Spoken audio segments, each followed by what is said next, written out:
All right, my friends, if you were born before January 2nd, 1954, I'm going to keep telling you, you better get on the horse and see what's going on when it comes to your Social Security planning.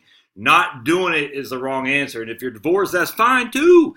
You need to look if this is available to you for sure, because I'm going to show you just one more episode here of how nuts it is for restricted application, how much more money you can pull from the Social Security Administration.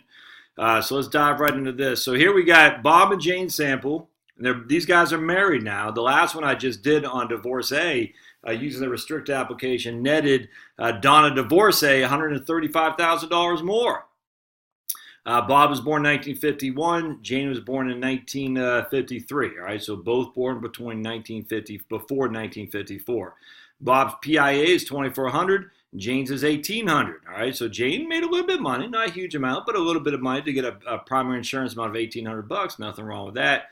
We have Bob kicking the bucket at 88 and Jane at 91. Again, we're not doing any cost of living adjustments because I want to keep it in today's numbers. Jane has yet to claim because she's only 65, so she's before her full retirement age, and she's like, yeah, I'm not going to claim yet. And she's thinking she was going to claim at her FRA. Bob has already filed. All right, so Bob is getting right now 2,400. All right, so let's go into this. We're going to hit save. And again, I just made these numbers up. It doesn't matter. I mean, it depends on what you would have for numbers for sure. We're going to go to suggested scenarios, and let's see what we got here. All right, so we got 115 scenarios that they did in less than 1 second. All right, well, so we're going to look. The first thing we're going to do is we're going to say, okay, lifetime real benefit is $1,164 for Jane if she claims early. So she claimed at 62 years old, well, as early as possible. In this case, she claimed this year at 65, so she get a little bit of reduction. Bob already gets his benefit, 2,400, and then when Bob dies, Jane gets his, her survivor benefit at that point at 2,400. In this case, Jane would be, not Jane, but both of them would get 1.164 million between them. Jane claims at her full retirement age. Again, Bob has already filed, so Jane would get 1,800. Bob's getting 2,400. Bob dies. Jane will lose her 1,800 and instead step into Bob's 2,400, and she'd get between them to get an extra $4,000 and roughly $5,000. Jane claims later it'd be a significant more, 1.192 million, so about $30,000 more. Bob claimed to FRA, he's already claimed. Jane claimed on her own record at 70, getting roughly about what Bob was making because of delayed earnings credits. And then when Bob died, Jane would get a little bit more. But in this case, a little bit of a bump. Not much, 1.92, but here's a big one right here. Maximum lifetime benefit, 1.25 million. All right, so Bob has already claimed. I wish Bob would have came to me before he claimed, but he hasn't. So we're just going to go with it. Jane claims on Bob's record at FRA getting half of Bob's PIA. So in this case, the spousal benefit would be $1,200 a month.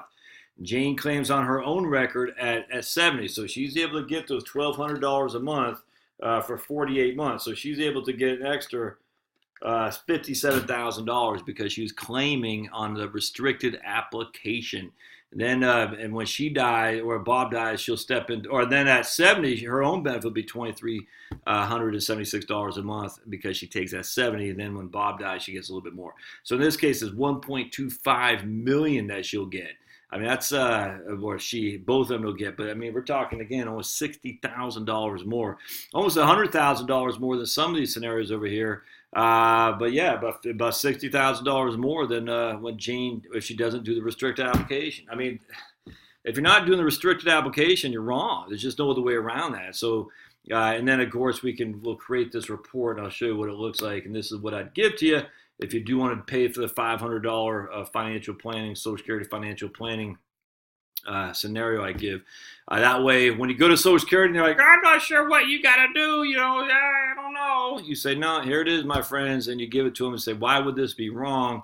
Your customized Social Security spousal planning analysis prepared for Jane and Bob, and you can see all this. And it's, I'm just going to go down, and it's going to give you each and every of the scenarios here. And I love this right here. It just gives you a nice snapshot. How do you make the most money? Now, this in and of itself isn't good enough. We want to dive into it more because just because you're making more money here, we still got to see. Is that, I mean, what can we get more? Is that going to be worth it? What if you have no money? I mean, we got to figure out what's going on. I might even add Bob to suspend his benefit for sure, simply because I'm not sure he needs. We'd have to find out, and that's the whole point. Anyway, so that's good stuff, man. There's your and here's a survivor benefit because Bob already took it, so our survivor benefit won't change at all. But anyway, lots of good stuff here. I want to go down to the one where she files a restricted app, which is maximum lifetime benefit. So Jane gets a reduction in her own benefit here. Well, it's not even her own benefit; it's her spousal benefit here. So she gets an extra $14,400 a year. I don't know why they don't do it for 2019. That's weird. They because she is getting it, but whatever. But it'd be actually yeah, I don't get that. Anyway, she would get an extra, I don't know, I mean, a few $1,000, and then Bob gets, then she gets her own benefit with the delayed earnings credits at 70. So a lot of good stuff there, my friend. So restricted app. If you're born between before January 1st, before January 2nd, 1954, you really need to be looking at this. All right, thanks.